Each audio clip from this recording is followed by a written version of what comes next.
Seems these pups continually get themselves into a spot of bother.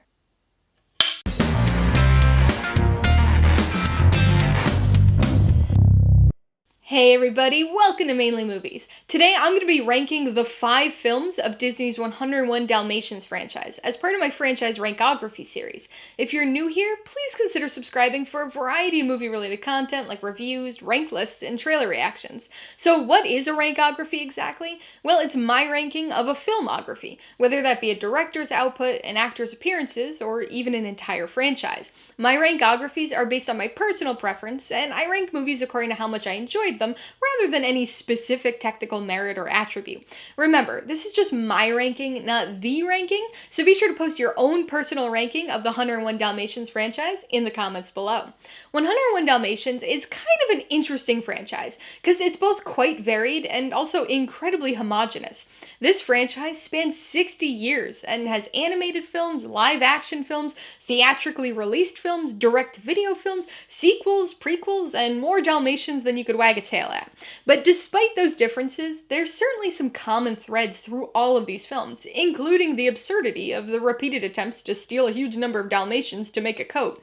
But all of these films also share one of the most maniacal, campy, and aptly cruel Disney villains of all time, Cruella de Vil. I've already reviewed all 5 of these movies on this channel, so if you want to check those out for some more in-depth thoughts on each of them, I'll put links in the description below, and also link them up in the cards as we go along. Alright, let's get this Rankography started. Coming in at number 5, 101 Dalmatians 2, Patch's London Adventure. So I realize it's probably not the most surprising thing to put a direct-to-video sequel in the lowest spot on the list, but this film is undoubtedly the weakest of the bunch. That said, I don't think it's horrible. It's not good comparably within the franchise, but it's honestly a fairly average Disney DTV movie. Picking up shortly after the events of the original animated film, it's technically a sequel, but since it doesn't focus on any of the original main characters, it seems more like a spin-off puppy side adventure with a bit of plot rehashing in the second half. The story's certainly the weakest element of this movie, and although it has some decent ideas, the actual execution of those ideas is fairly underwhelming. I realize that the puppies are supposed to be the focus of these movies, but for me, the most interesting character in this franchise has always been Cruella de Vil, and I can say that this is the only 101 Dalmatians movie where her character just isn't very good. It takes a more slapsticky approach to her, and essentially defangs the character to produce the most kid-aimed story of the franchise. But like I said, this movie isn't all bad. It's clear that the filmmakers had some deference for the original film, so there's a lot of callbacks and emulation here, including a pretty solid animation style. Coming in at number 4, 102 Dalmatians. I know, not much love for the official sequels on this list. This time, though, the sequel was not only live action, but also theatrically released. It's also currently the only Oscar nominee on the list. This movie is kind of unique because of the circumstances of its creation. It came out several years before the animated sequel, so it's not a live-action version of an existing sequel. Instead, it's a wholly original sequel to a live-action remake. Okay, so maybe calling it wholly original is a step too far, but there was certainly a lot of creative freedom with the story, and it shows, with a wacky combination of far too many plot threads. Similar to the other sequel in the franchise, it isn't a good movie, but it's not downright awful either, and was actually quite a bit more entertaining than I remembered it being, at least in the first half. The third act turns into a dull, messy rehash of the same puppy plot we had already seen twice before and would see yet again in the animated sequel. But the stuff that comes before it was kind of this wild blend of bizarre. And luckily, unlike the animated sequel, this movie has some really good and unique Cruella. Glenn Close reprises her role from the 1996 remake and seems to have even more fun this time around. She's a little less sinister here, but it works for the storyline they have for her character and is surprisingly entertaining. Coming in at number 3, 101 Dalmatians, the 1996 remake. We now live in a world seemingly overrun with Disney live-action remakes, so it's interesting to go back and rewatch one of the earliest, before it became a trend. 101 Dalmatians was only the second theatrically released Disney live-action remake, and bears little resemblance to the current era's cohort of such remakes. This movie came out when I was pretty young, so I certainly have some nostalgia for it. In fact, as a kid, I watched this just as much, if not more, than the animated original.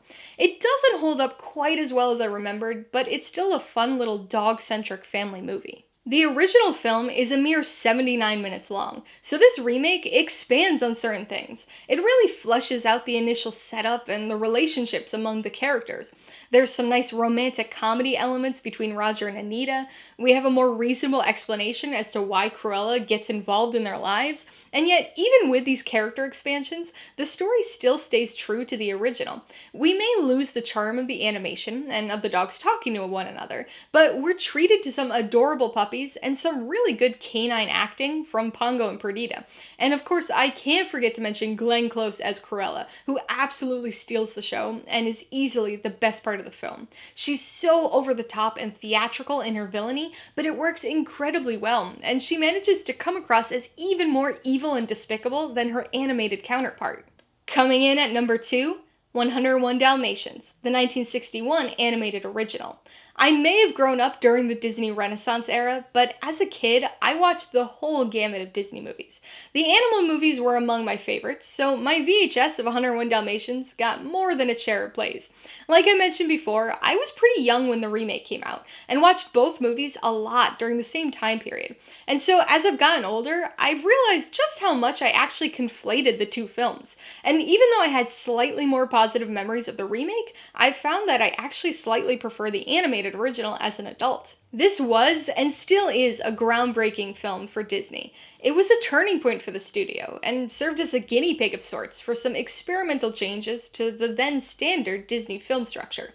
Unlike nearly every Disney film before it, it wasn't a musical, and rather than having a classic sweeping orchestral score, it had a very contemporary and evocative jazzy score. It was also contemporary in its setting. Rather than being set in some once-upon-a-time fantasy world, it was set in the then current-day London. The tone and story were unique in their mystery and suspense, and of course, Cruella was evil in a real-world monster kind of way not seen before. But perhaps the most groundbreaking thing about this movie was actually the result of time and money limitations, rather than a creative choice, the Xerox animation style. Some people, including Walt Disney himself, view this as a lesser form of animation, but personally, I find the sketchy warmth of the style to be one of the most charming things about the movie. So that means my number 101 Dalmatians movie is Cruella. Yeah, I definitely did not expect that either. I never would have thought a Disney live-action adaptation prequel was ever going to top a Rankography for me, but here we are. It's kind of funny, actually, that a franchise that began with an animated film in 1961 ends up having more live-action movies than animated ones, and in fact is the Disney franchise with the most live-action remakes. /sequels/prequels.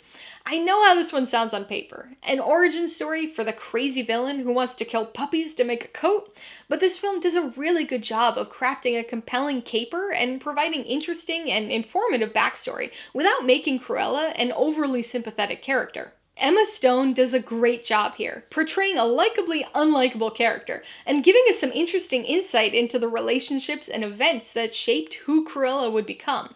The whole movie just has this wonderfully cool, stylish quality to it. It's very playful, but rebellious and punky too. It's the longest film in the franchise by far, but I didn't feel the length at all. The fun editing style kept this moving and made for a surprisingly breezy film. The amazing soundtrack didn't hurt with that either, giving us fitting and relevant music ranging from The Zombies to Blondie to The Clash. And since this film focuses on fashion designers, I can't forget to mention the costume design here, which is yet another one of the standout aspects of this film. I didn't expect to like this movie nearly as much as I did, but this was such a fun, pleasant surprise that stands out as probably the strongest Disney live-action adaptation we've had. Alright, so that's my rankography of Disney's 101 Dalmatians franchise. 5 movies, 1 maniacal villain, and 408 Dalmatians. What does your ranking look like? I'd love to see some reasoning for your order, so be sure to post it in the comments below.